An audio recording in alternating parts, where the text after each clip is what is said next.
বাসায় কি কোনো সমস্যা হয়েছে না? দোস্ত, আমি খুব বড় অন্যায় করে ফেলাইছি রে দোস্ত। কি হয়েছে একটু খুলে কথা, কি হয়েছে? আমার ছোট ভাইয়ের সাথে হাতাহাতি করতে যাইয়ে মোর বাপের গালে কি করিয়েছিস? এটা থাবা লাগে গেছে রে দোস্ত। আমি খুব বড় অন্যায় করে ফেলাইছি। আরে তুই কোনো টেনশন করিস না, আঙ্কেল কিছু মনে করে নাই, ও তো হতেই পারে, তুই তো আর ইচ্ছা করে দিস নাই। আঙ্কেল কিছু মনে করবে না, মেলা রাইত হয়ে গেছে, তুই যা, চল বাসায় চল। চল চল দোস্ত রে,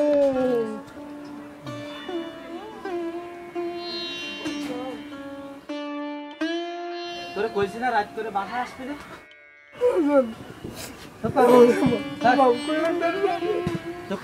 এত রাত করে বাড়ি ফিরিস কেন?